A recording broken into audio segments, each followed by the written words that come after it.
एक बार फिर से हेलो बच्चों, एक बार फिर से आप सभी लोगों का स्वागत है हमारे YouTube चैनल पे। और आज हम पढ़ने वाले हैं ऑब्जेक्टिव्स ऑफ अकाउंटिंग के बारे में। हमारा +1 अकाउंटेंसी का फर्स्ट चैप्टर चल रहा है। हमारी इससे पहले 2 वीडियोस बन चुकी हैं।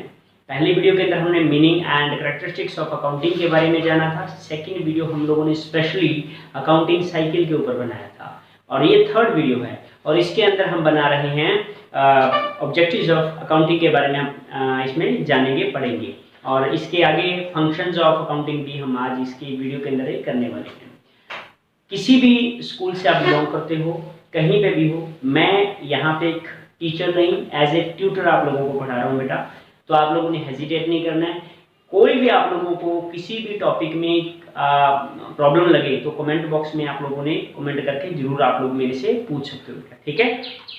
तो चलिए शुरू करते हैं आज की वीडियो। ऑब्जेक्टिव्स ऑफ अकाउंटिंग, हमारे कौन से मेन ऐसे उद्देश्य होते हैं जिनकी वजह से हम अकाउंटिंग बनाते हैं, क्यों हम लोग अकाउंटिंग करते हैं, क्या रीजन होता है हमारे अकाउंट्स को मेंटेन करने का। तो सबसे पहले यहाँ पे लिखा हुआ है to keep systematic record of the business transactions. देखिए बेटा हमारे, हाँ जी ओके, देखिए हमारे बिजनेस के अंदर बहुत सी ट्रांजेक्शंस यहाँ पे होती रहती हैं डे पर डे, पता नहीं कितनी होती है। छोटा बिजनेस है कम होती हैं, बड़ा बिजनेस है तो बहुत ज़्यादा यहाँ पे एक्टिविटीज़ या ट्रांजेक्शंस रहने वाली हैं। ऐसा नहीं होता कि हम लोग सारी की सारी ट्रांजेक्शंस को दिमाग में सेट कर लें। अगर कोई व्यक्ति बिजनेसमैन नहीं है तो वो क्या करता है, अगर कहीं से उधार लेके आता है, किसी को उधार पैसे दे दिए, वो कभी लिखता नहीं है, नहीं लिखता है। हो सकता है कुछ व्यक्ति एक अकाउंटेंट माइंड के होते हैं तो लिख भी लेते हैं, अदरवाइज ज़्यादातर ये देखने को मिलता है कि वो उनको रिकॉर्ड नहीं करते। क्यों नहीं करते हैं, वो ये सोच लेते हैं कि मेरे को याद रह जाएगा, ठीक है। लेकिन बिजनेस में बेटा हर दिन सैकड़ों, हमारी हंड्रेड्स ऑफ अकाउंटिंग ट्रांजेक्शन जहाँ पे होते हैं तो उनको याद रखना बहुत मुश्किल होता है। तो इसीलिए हम उसका सिस्टमेटिक रिकॉर्ड रख सकें, इसीलिए हम लोग अकाउंटिंग करते हैं। Next one, to calculate profit और लॉस। देखिए कोई भी अगर बिजनेसमैन है वो समाज सेवा करने के लिए नहीं बैठा हुआ है, वो हमेशा जो बिजनेस शुरू करता है वो प्रॉफिट जनरेशन के लिए ही करता है, ठीक है ना। तो साल के एंड में उसको एग्जैक्ट कितना नेट प्रॉफिट, कितना नेट लॉस हुआ, उसको पता लगाने के लिए ही यहाँ पे बिजनेस हम अकाउंटिंग कर रहे हैं। Next one, to know the reasons of net profit और नेट लॉस।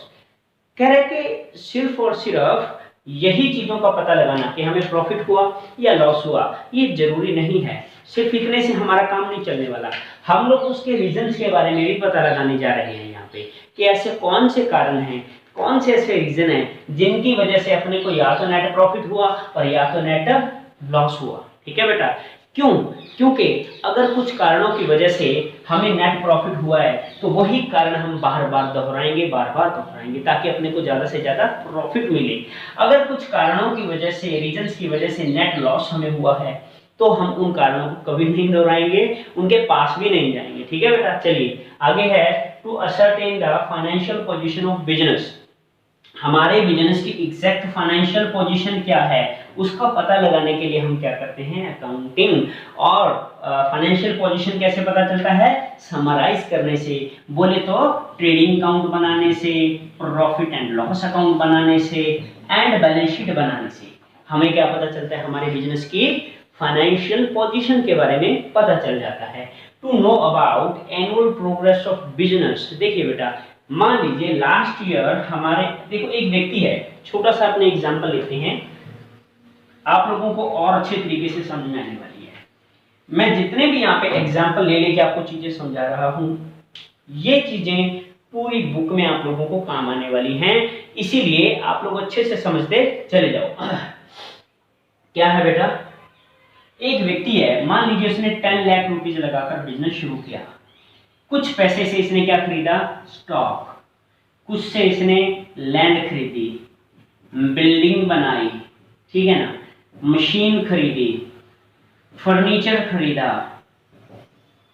एंड उसके बाद में मान लीजिए और क्या हो सकता है, सैलरी वगैरह पे कर दिया, वगैरह वगैरह सारे एक्सपेंसेस कर दिए कुछ इसने। अब देखिए ध्यान से, जितना भी ये 10 लाख रुपए इसने लगाया था, साल के एंड में कितना होने वाला है, ये 10 का 10 लाख ही होगा। मान लीजिए अगर उसने प्रॉफिट जनरेट चीजों को करके बेच के अगर उसने नहीं किया है तो अगर तो देखो बेटा उसने चीज़ों को इस 10 लाख में से हमने स्टॉक खरीदा, स्टॉक खरीद के रॉ मटेरियल खरीदा, उसको प्रोसेस करके फिनिश गुड्स बनाया और बाद में उसको क्या कर दिया, बेच दिया। बेचने से अपने को प्रॉफिट जनरेट हो गया, तो हो सकता है ये 11 लाख हो जाए। मेरे कहने का मतलब है ऐसा नहीं है कि ये 10 लाख हमारे पास कैश था और आज हमारे पास कैश मान लीजिए सिर्फ और सिर्फ 3 लाख रुपए पड़ा हुआ है, तो सर हमारे पास तो 3 लाख ही है, बाकी नहीं है। नहीं, ये जो सब पड़ा हुआ है ना बेटा, ये भी तो हमारा ही है। जब मर्जी हम इस चीज को बेचकर कैश में कन्वर्ट कर सकते हैं कि नहीं कर सकते हैं। इसीलिए तो ये कह रहा फाइनेंशियल पोजीशन हमें ये बताता है कि इस बिजनेस में कितना पैसा लगा हुआ है। ठीक है बेटा, तो मान लीजिए पहले साल 10 है और अगले साल कितना है, 12 लाख रुपए की हमारी टोटल वो हमारी एसेट्स है, उनकी ये वैल्यू है। अगले साल कितनी है, मान लीजिए 15 लाख है। तो अभी अपने को इससे ये पता चल जाएगा कि हमारी जो एनुअल प्रोग्रेस हो रही है वो कितनी हो रही है। परसेंटेज के अकॉर्डिंग हम निकाल सकते हैं, रेट के अकॉर्डिंग हम लोग निकाल सकते हैं। ठीक है बेटा, चलिए, to detect and prevent error and frauds, हम अकाउंटिंग के द्वारा, अकाउंटिंग के थ्रू हमारे बिजनेस में से जो भी हमें फ्रॉड हो सकता है उसका पता लगा सकते हैं। एरर्स, जो हमारी गलतियां हो रही हैं, एरर्स मतलब गलतियां हुई हैं, उनका हम डिटेक्ट कर सकते हैं, पता लगा सकते हैं। और अगर बिजनेस में कोई फ्रॉड होने जा रहा है, हमारे साथ अकाउंटेंट है या कोई एम्प्लॉय है, वो हमारे साथ क्या करने वाला है, फ्रॉड कर रहा है, तो हम उसको प्रिवेंट कर सकते हैं, रोक सकते हैं। To communicate the information to the users, हम अकाउंटिंग के द्वारा क्या करते हैं, फाइनेंशियल पोजीशन बनाएंगे और इस बैलेंस शीट को हमारी जितने भी पार्टीज हैं जो इंफॉर्मेशंस की जिनको रिक्वायरमेंट रहती है, जैसे कि ऑनर है, मैनेजर्स हैं, एम्प्लॉयज हैं, बैंकर्स हैं, है ना, एंड क्रेडिटर्स हैं, उन सभी को हम क्या कर देंगे, कम्युनिकेट कर देंगे बिजनेस की इन इंफॉर्मेशंस को। ठीक है बेटा, अभी हम पढ़ने वाले हैं functions of accounting. So these are the main functions of accounting and we will describe these all one by one. Maintaining complete and systematic record. बेटा होता क्या है, इससे पहले हम लोगों ने ऑब्जेक्टिव्स पढ़े हैं, फंक्शंस पढ़ रहे हैं, बहुत सी चीज़ें आपको एक जैसी लगने वाली हैं, तो आपने उसके अंदर कंफ्यूज नहीं होना है। बच्चे यहाँ कंफ्यूज हो जाते हैं, ये भी वही ये चीज़ आ रही थी, यहाँ भी वही सेम चीज़ आ रही है। अकाउंटिंग चीज तो एक ही है ना, अब उससे रिलेटेड अलग अलग चीजें निकल के सामने आ रही हैं, अलग अलग हम क्वेश्चन बना रहे हैं, स्टेटमेंट्स बना रहे हैं, तो आप लोगों ने घबराना नहीं है, जस्ट इनको समझने की कोशिश करनी है और उसके बाद आप लोगों को कोई दिक्कत नहीं आए, रटा नहीं मारना है बेटा। तो फर्स्ट ऑफ ऑल क्या है, मेंटेनिंग कंप्लीट रिकॉर्ड। हम यहाँ पे क्या कर रहे हैं, हमारी जितनी भी ट्रांजेक्शन्स हैं, हमारी अकाउंटिंग का ये फंक्शन है कि जितनी भी ट्रांजेक्शन्स हैं उनको, उनका जो कंप्लीट रिकॉर्ड मेंटेन कर रहा है। और क्या कर रहा है, एक सिस्टमेटिक रिकॉर्ड मेंटेन कर रहा है। ठीक है बेटा, next one, communicating the financial result to various parties, ये वहां भी आया था, बिल्कुल सही है, ये इसका अकाउंटिंग का उद्देश्य भी है ऐसा करना, और ये इसका फंक्शन भी है, काम भी ये सेम ही है। ठीक है बेटा, तो इसके बारे में हमने पढ़ लिया था। Protecting the assets of the business, इसको ध्यान से समझ लीजिए, बच्चों को समझ में नहीं आता भी होता क्या है। देखिए बेटा, हमारे बिजनेस की जितनी भी एसेट्स हैं, एसेट्स कौन सी होती हैं, जैसे कि कैश हो गया, है ना, एंड बैंक बैलेंस हो गया, बैंक बैलेंस के बाद में क्या हो गया, हमारी डेटर्स हो गए, हमारी दूसरी जैसे कि एसेट्स हैं, जितनी भी मशीनरी है ना, वो सारी की सारी एसेट्स हैं, फिक्स एसेट्स हैं या स्टॉक है, उनको क्या करता है, ये प्रोटेक्ट करता है। प्रोटेक्ट बोले तो उनकी रक्षा करता है। रक्षा किस प्रकार से करेगा, जो अकाउंटिंग है ये कैसे रक्षा कर सकता है। देखिए, आपके पास बिजनेस में, आप बहुत बड़े बिजनेसमैन हो, कैश पड़ा है, बैंक पड़ा है, डेटर्स वो लोग हैं जिनसे आपने पैसा लेना है, हमारे पास मशीनरी पड़ी है, स्टॉक पड़ा है, आप क्या करोगे, अगर आप लोगों ने उसका रिकॉर्डिंग नहीं किया, ठीक है ना, तो आप लोगों को पता नहीं है कि मेरे खाते में कितने पैसे पड़े हुए हैं, या मेरे पास कैश कितना पड़ा हुआ है, मेरे पास स्टॉक माल कितने का पड़ा हुआ है, बिल्डिंग मेरी कितने की है, स्टॉक मेरी मशीनरी कितने की है, फर्नीचर कितने का है, नहीं पता चलेगा ना। अगर आप लोगों ने इन सभी चीज़ों का अलग अलग अकाउंट बना लिए, जितने भी चीज़ों के अकाउंट बनेंगे वो टी शेप अकाउंट बनेंगे, जैसे कि कैश अकाउंट, है ना, bank account, debtors account, assets account, अलग अलग अकाउंट बना लिए, तो मेरे को जब मैं अगर ऑनर हूं तो मेरे को जब भी जरूरत पड़ेगी तो मैं उसको चेक करके देख सकता हूं कि मेरे पास कैश कितना पड़ा हुआ है, मेरे पास बैंक कितना पड़ा हुआ है, डेटर मेरे पास कितने पड़े हुए हैं, एसेट्स मेरे पास कितने रुपए की पड़ी हुई है। ठीक है बेटा, तो इसीलिए क्या करता है, ये हमारी अकाउंटिंग का मेन फंक्शन है कि इसके द्वारा हम क्या कर सकते हैं, हमारी सारी की सारी बिजनेस की एसेट्स को प्रोटेक्ट कर सकते हैं। आगे है प्रोवाइडिंग असिस्टेंस टू मैनेजमेंट। ये मैनेजमेंट को असिस्टेंस प्रोवाइड करता है। असिस्टेंस क्या होती है बेटा? हेल्प, सहायता। कैसे प्रोवाइड करता है? जब हम बिजनेस के फाइनेंशियल पोजीशन बना लेंगे या अपने को जैसे भी रिकॉर्ड मेंटेन करके रखते हैं ना प्रॉपर तरीके से, तो उसके द्वारा क्या होता है, जो मैनेजमेंट होती है बिजनेस की, मैनेजमेंट को उससे रिलेटेड कोई भी अगर प्लानिंग करनी है, ठीक है ना, प्लानिंग करने के अंदर हेल्पफुल होता है। कैश कितना पड़ा है तो हम प्लानिंग कर सकते हैं ना, इसको कहाँ कहाँ लगाना है, या कितना कितना पैसा आपने बाहर से और लेके आना है, बैंक में पैसा कितना पड़ा हुआ है, डेटर्स कितने के पड़े हुए, या स्टॉक कितना पड़ा हुआ, तो स्टॉक से रिलेटेड अपने प्लानिंग कर सकते हैं कि अपने को कितनी रिक्वायरमेंट है माल को बनाने की, हमारे ऑर्डर कितने आ रहे हैं, डिमांड कितनी है हमारे प्रोडक्ट की, और हम कितना उनका मैन्युफैक्चरिंग करना है, तो प्लानिंग कर सकते हैं। हम किसी भी तरीके का कंट्रोलिंग भी कर सकते हैं, ठीक है बेटा, इन सारी चीजों को कंट्रोल कर सकते हैं। एंड इन फ्यूचर अपने को अगर क्या है डिसीजन लेना है तो डिसीजन भी हम ले सकते हैं, निर्णय लेने में हमारी ये सहायता करती है। कौन करती है? अकाउंटिंग। तो इसलिए ये इसका क्या है, मेन फंक्शन माना जाता है। आगे है बेटा ट्रस्टीशिप। ट्रस्टीशिप क्या होती है बेटा? ट्रस्ट, यकीन दिलवाना, किसी के ऊपर यकीन करना। अब देखिए कंपनी की सिचुएशन में क्या होता है, ध्यान से समझ लेना इस टॉपिक को। कंपनी के अंदर ऑनर कौन होता है? जैसे फॉर एग्जांपल एक कंपनी मैंने शुरू करी है, तो कंपनी के अंदर एक आम बिजनेस की तरह से सिस्टम नहीं होता, अलग होता है। देखिए कौन कौन से टाइप्स हो सकते हैं। एक होता है सोल प्रोप्राइटरशिप। सोल प्रोप्राइटरशिप बोले तो एक आपकी व्यवसाय, एक आपकी एक बंदे का व्यवसाय, मैंने व्यापार शुरू किया तो वो है सोल प्रोप्राइटरशिप है।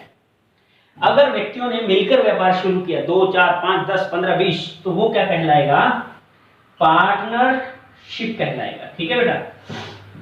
अगर कंपनी, अगर मैं कहूंगा, अगला है इसका कंपनी, चीजें बहुत सी होती हैं, पढ़ोगे आप लोग बिजनेस स्टडी में भी, अकाउंटेंसी में भी, लेकिन मैं जस्ट इनके बाद में जस्ट कंपनी पे, तो कंपनी के अंदर क्या होता है, कोई 1, 2, 10 व्यक्ति इसके मालिक नहीं होते, पता नहीं कितने ही व्यक्ति इसके मालिक होते हैं।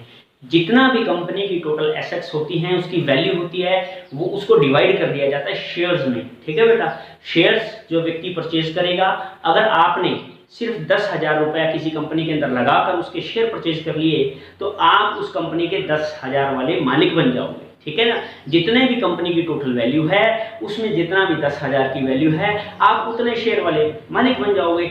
तो उस कंपनी के अंदर किसी ने करोड़ रुपए लगा रखा है, किसी ने 10 करोड़ है, किसी ने 50 करोड़ है, किसी ने 10,000 भी रुपया लगा रखा है, समझ में नहीं आया? तो ये सभी लोग होते हैं। तो सर उसको चलाता कौन है, मेंटेन कौन करता है?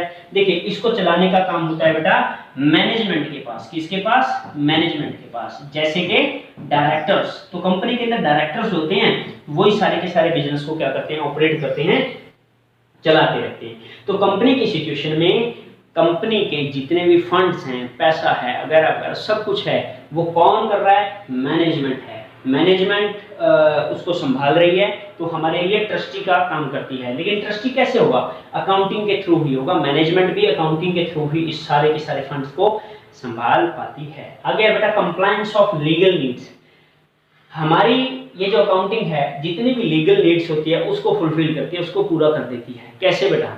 जैसे हमारा कंपनी का अलग से लॉ बना हुआ है, ठीक है ना, कंपनी एक्ट बना हुआ है, हमारा टैक्सेशन का एक अलग से एक्ट बना हुआ है, हमारा जैसे कि पहले वैट होता था, जैट होता था, अब तो जीएसटी हो गया ना। तो अगर जैसे जीएसटी है, तो इनमें क्या होता है, साल के एंड में अपने को पूरे का पूरा फाइनेंशियल रिकॉर्ड गवर्नमेंट को सबमिट करवाना पड़ता है, या इन अलग अलग डिपार्टमेंट्स को सबमिट करवाना पड़ता है कि कितना कितना आप लोगों को क्या हमें प्रॉफिट हुआ है, कितना क्या हुआ है, या कितना हमने टैक्स पे कर दिया या नहीं कर दिया। तो ये कैसे होगा? अगर हम अकाउंटिंग ट्रीटमेंट कर रहे हैं, सिस्टमेटिक रिकॉर्ड हमने या कंप्लीट रिकॉर्ड रखा हुआ है, तभी तो हम टैक्स पे कर पाएंगे ना, तभी तो पता चलेगा कितना प्रॉफिट हुआ, कितना लॉस हुआ, कितना हमने टैक्स देना है, कितना नहीं देना है। तो ये सारी की सारी चीजें हमारी लीगल नीड्स को भी पूरा करता है अकाउंटिंग, ये इसका फंक्शन है। आगे है बेटा फिक्सिंग रिस्पॉन्सिबिलिटी। देखिए बेटा हमारे बिजनेस के अंदर ना एक डिपार्टमेंट नहीं होता, पता नहीं कितने की डिपार्टमेंट होते हैं। कितने डिपार्टमेंट बोले तो जैसे कि सेल्स डिपार्टमेंट है, मार्केटिंग डिपार्टमेंट है, परचेज डिपार्टमेंट है, अलग अलग डिपार्टमेंट होते हैं। अब क्या है, ये बिजनेस अकाउंटिंग के द्वारा हम हर डिपार्टमेंट का अलग से रिकॉर्ड रख सकते हैं। कैसे? इस डिपार्टमेंट में कितना खर्चा आया, कितना यहाँ से प्रोडक्शन हुआ, कितना यहाँ प्रॉफिट हुआ, कितना किस डिपार्टमेंट में लॉस हुआ, तो हम लोग रिस्पॉन्सिबिलिटी बोले तो उसका दायित्व निश्चित कर सकते हैं कि भैया आपने इतना काम करना है और आपने नहीं करना है। फॉर एग्जाम्पल हमने किसी डिपार्टमेंट को बोल दिया कि आपने इतने लाख रुपए का माल बेचना है, तो पता कैसे चलेगा? अकाउंटिंग के द्वारा ही तो पता चलेगा। हमने जो प्रोडक्शन डिपार्टमेंट था उसको बोल दिया कि आपने इतने रुपए का प्रोडक्शन करना है, ठीक है ना, इतनी चीजों का प्रोडक्शन करना है, पता कैसे चलेगा? अकाउंटिंग के द्वारा ही तो पता चलने वाला है ना हमने इतना किया या नहीं किया है। तो इसी प्रकार से हम लोग जितने भी बिजनेस में डिपार्टमेंट्स हैं अलग अलग, उनका हम रिस्पॉन्सिबिलिटी को फिक्स कर सकते हैं। ठीक है बेटा, तो ये था हमारा आज का video, functions and objectives of accounting. तो आप लोगों ने बेटा इनको अपनी फेयर नोटबुक के अंदर लिखना है। मैं आप लोगों को इसका जो PDF है वो भी सेंड कर रहा, हर रोज ही कर रहा हूँ, आज भी करूँगा। एंड अगर नहीं आपको मिल रहा तो आप मेरे व्हाट्सएप नंबर है उस पर आप मेरे से कांटेक्ट कर सकते हो 9050806442। ठीक है बेटा, आप मेरे से बात कर सकते हो। एंड शेयर जरूर कर दीजिएगा हमारे चैनल को, जो भी आपके क्लास के बच्चे हैं या कॉमर्स के बच्चे हैं उनके साथ। एंड किसी भी दूसरे स्कूल का अगर बच्चा हमारे वीडियो को देख रहा है तो आप भी without any hesitation contact us. अगर आप लोगों को कोई प्रॉब्लम लग रही है तो आप हमारे से डिस्कस कीजिए। टीचर हमेशा आप लोगों को समझाने के लिए तैयार बैठे हैं। इकोनॉमिक्स है दीक्षा मैडम आपको पढ़ा रही हैं, मैथमेटिक्स गोपाल सर पढ़ा रहे हैं, और अकाउंटेंसी यहाँ पे मैं आप लोगों को पढ़ा रहा हूँ। ठीक है बेटा, तो कोई आप लोगों को यहाँ पे प्रॉब्लम नहीं रहने वाली है। सब्सक्राइब जरूर कर लीजिएगा चैनल को। Thank you.